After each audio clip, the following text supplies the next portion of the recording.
বিকাল।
মাছ মাছ বলো, ঠাকুরকে দিতে বলো।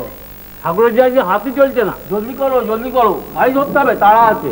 আগো এই গাড়ি ফেল করলে স্টেশনে 2 ঘন্টা বসে থাকতে হবে। হ্যাঁ আমি এক্ষুনি মাছ পাঠিয়ে দিচ্ছি বাবু।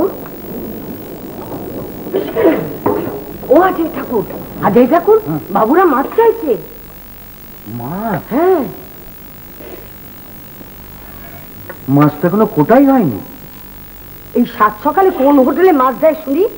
কিন্তু মাছ পাবে বলেছে, বাবুদের টিকিট দেওয়া হয়েছে। হ্যাঁ, মতে মতে তোমরা কাজ করো, ওই ডাল তরকারি যত পারো জোর জোর করে গিয়ে ঢালো। হ্যাঁ, খিদের মুখে খেয়ে নেবে, তুমি যাও।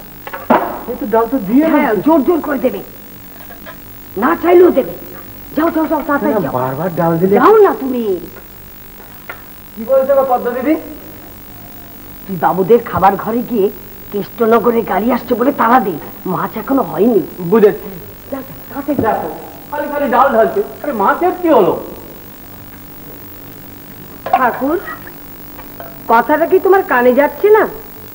বাবুরা যে মাছ চাইছে। আরে বাবা, মাছের ঝোল যদি না হয়ে থাকে গরম গরম মাছ ভাজা এনে দাও, বাবুরা তাই তুষ্ট হয়ে খাবেন। যাও যাও, দেরি করো না, যাও। কি এখনো তরকারি চলছে?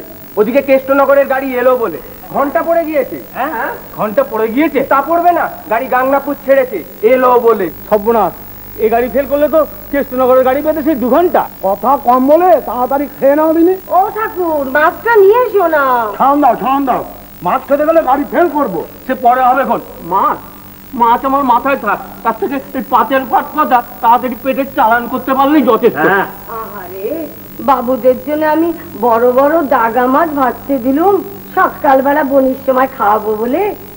হাজারি ঠাকুরের হচ্ছে আজ। হাজারি ঠাকুর, হাজারি ঠাকুর,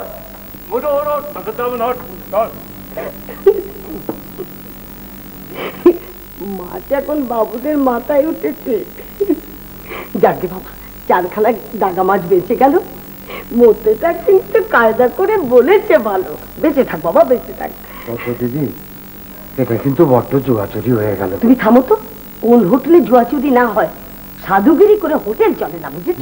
মানুষের পাশে খেতে বসে। তুমি চুপ করো। এই হাঁসবটিটা দিতে রতন। হাজারিদা, আরে বংশী দে, কি ব্যাপার? খাওয়া দাওয়ার পাট তো চুকেছে। হ্যাঁ, তাই তোমার কাছে এলাম, যদি দুটি ভাত পাওয়া যায়। তোমার সে কি কথা? যা যা যা, তুমি পাঠিয়ে দাও গে, যাও। আমাদেরও সে খাওয়া দাওয়ার পাট চুকে গেছে, তো সে হবে কোনে, এর মধ্যে থেকে যা হয় করে হয়ে যাবে। কিন্তু তোমাদের এই বেচু বাবুকে দেখলাম না, কে? তুমি যাও তো, তাড়াতাড়ি পাঠিয়ে দাও। আচ্ছা, হ্যাঁ। আর ওদিক দিয়ে যাচ্ছ কেন? এদিক দিয়ে যাও না, বাবু এক্ষুনি বাড়ি যাবে।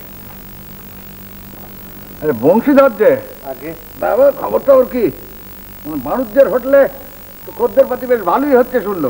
তা একরকম হচ্ছে আপনাদের 5 জনের আশীর্বাদে। আরে না, আমাদের আশীর্বাদে কি আর বাণিজ্যের হোটেলের রামরামা?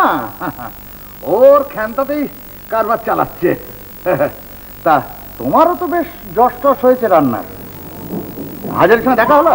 আগে হ্যাঁ, আমি আসি। হ্যাঁ, এসো এসো এসো।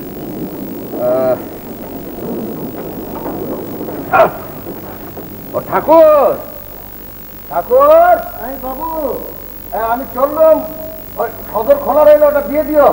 আচ্ছা যান বাবু, আমি দিয়ে দিচ্ছি।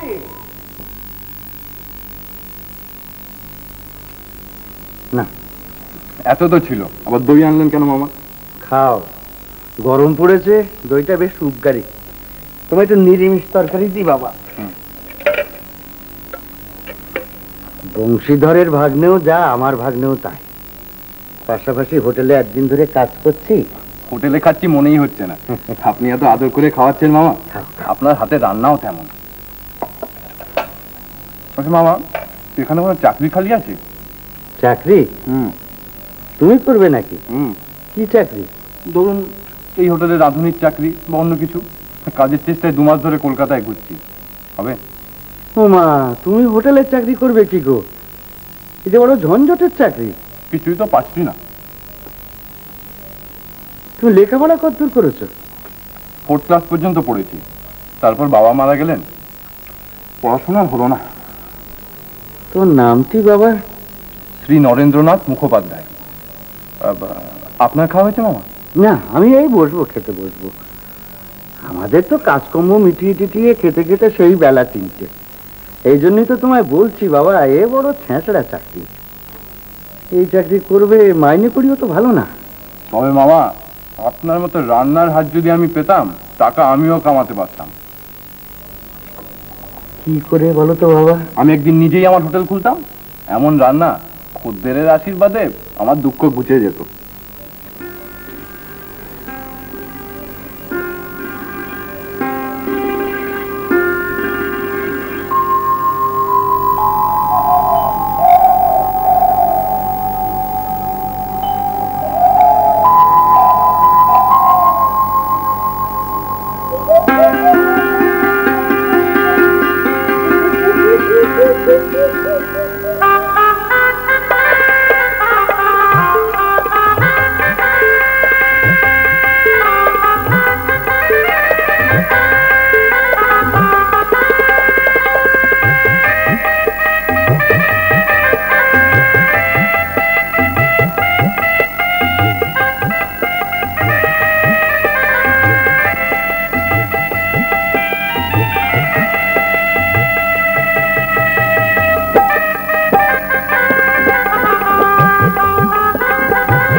মরে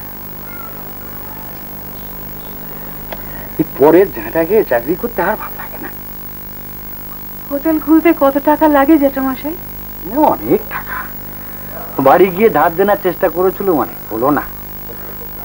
কপাল মন্দ, আর হবে না। আমার এক জোড়া সোনার রুলি পড়ে আছে, বিক্রি করে হয় জেঠামশাই? না, পড়ে আছে তো, তাই যদি একটু হোটেলের ব্যবসা লাগে। তুই দিতে চাইলি, এতেই আমার মনটা ভরে গেল।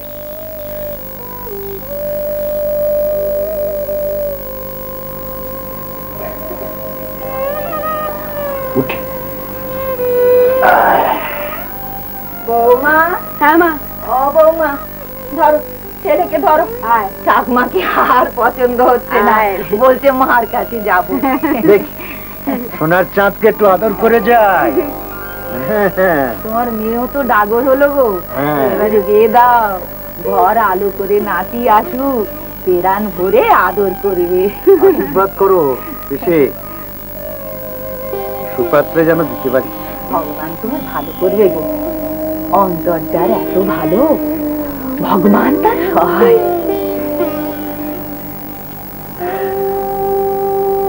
ভগবান আর মুখ তুলে চাইছে কই। আবার গয়না তোলা রইল জেঠামশাই, দরকার পড়লে মেয়ের কাছ থেকে চেয়ে নেবেন কিন্তু। নেব, মনে থাকবে। আর যাই, হ্যাঁ।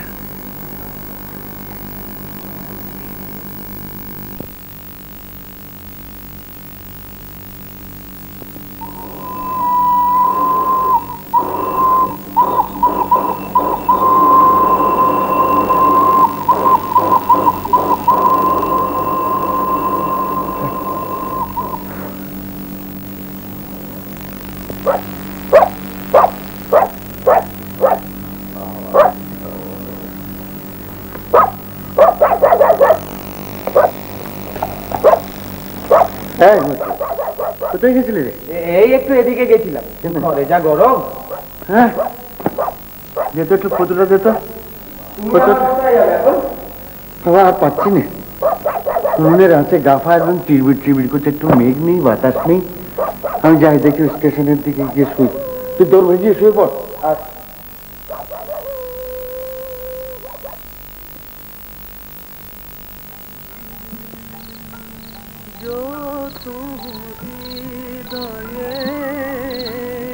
প্রেম তরুণ বলি হৃদয়ে, প্রেম তরুণ বলি শ্যাম জলদ রস আছে, শ্যাম জলদ রস আছে, শ্যাম জলদ রস আছে। সয়গ নয়ন নিরদেহি সিঞ্চহ, সয়গ নয়ন নিরদেহি সিঞ্চহ।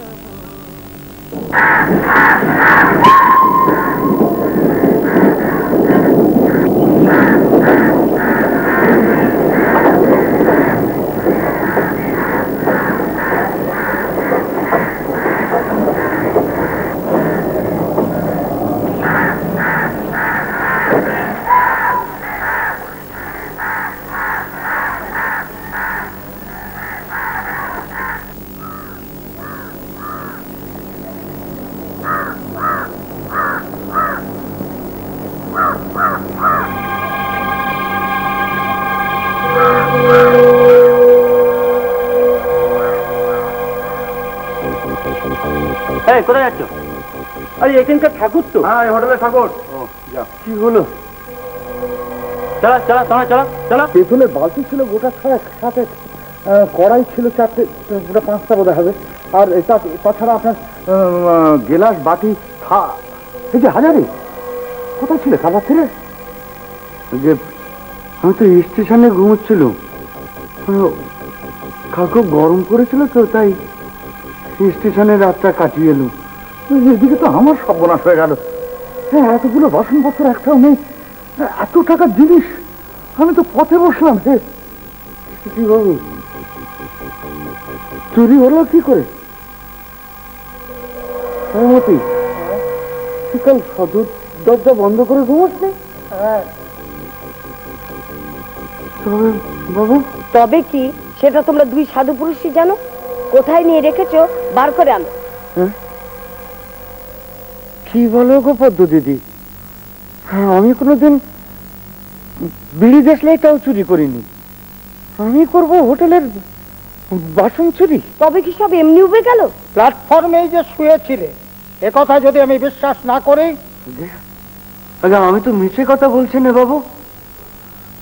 দারোগাবু, দয়া করে একবার গদি ঘরে আসবেন। চলুন।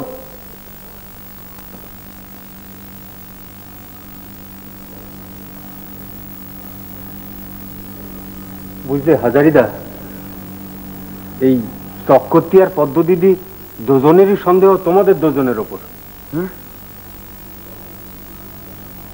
শেষ পর্যন্ত চুরির দায়ে পড়তে হলো।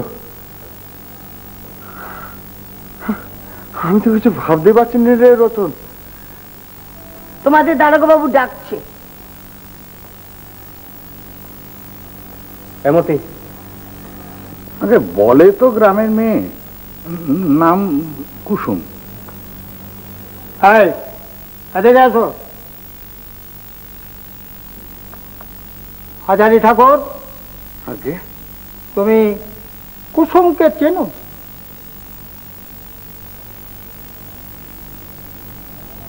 হঠাৎ চুপ করে গেলে যে, কথার জবাব দাও। আগে চিনি হুজুর। শুনেছি তার সঙ্গে তো নাকি প্রায় দেখাশোনা হয়। আগে মাঝে মাঝে যাই। কুসুম আমার গায়ের মেয়ে, বড্ড গরিব, অনাথ, একটু দেখাশোনার তো দরকার।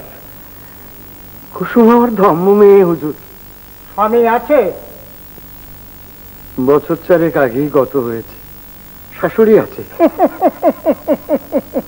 স্বামী নেই, যুবতী মেয়ে ছেলে, একাই থাকে বলা চলে, দেখাশোনা করা তো দরকারই। শুনেছি কুসুমের জন্য হোটেলে রান্না খাবার দাবারও দিয়ে আসা হয়। কাল রাতে তো তুমি কুসুমের বাড়িতে গিয়েছিলে। আগে না হুজুর, আর সকালে? আমি সোজা স্টেশন থেকে এখানে আসছি হুজুর। এই একে আর একে থানায় নিয়ে চল। হুজুর আমাকে বলে কিচ্ছু হবে? আমাকে বলে কিচ্ছু হবে না। যা করবার থানার বড় বাবাই করবে। হুজুর আমি নির্দোষ, হুজুর আমি নির্দোষ, হুজুর আমি ওই ঘরে শুয়েছিলাম, আমি কিছু জানি না হুজুর। হুজুর আমাকে হাজতে দেবেন না, হুজুর হাজতে দেবেন না। বললাম তো, যা করবার থানার বড় বাবাই করবেন।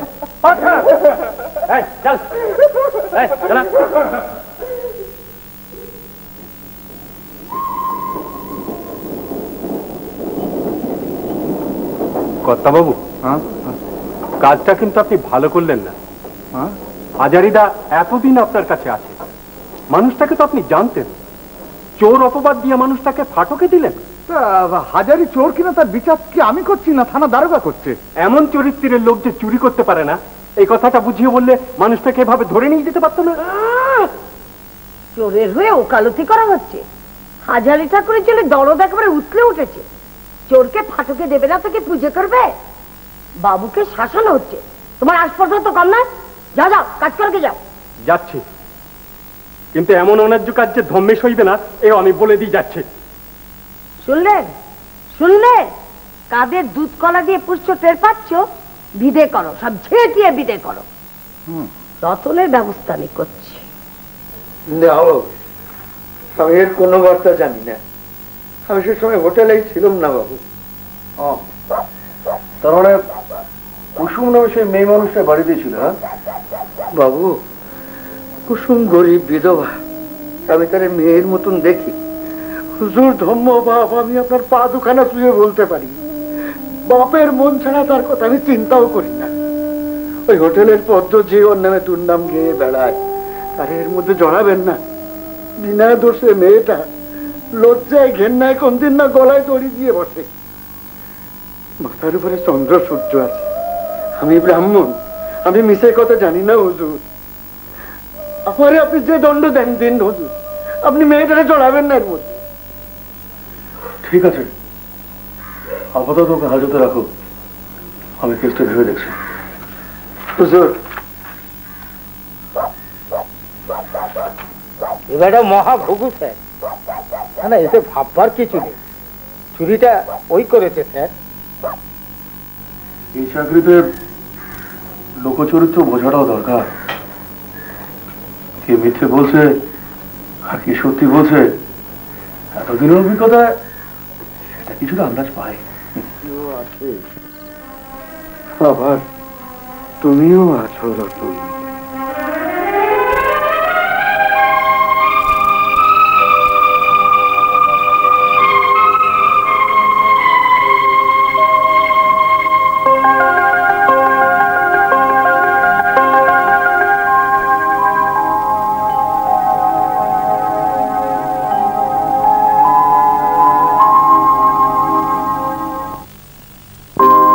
এই অনুষ্ঠানের নিবেদক ডেইজ মেডিকেল, ল্যাকমে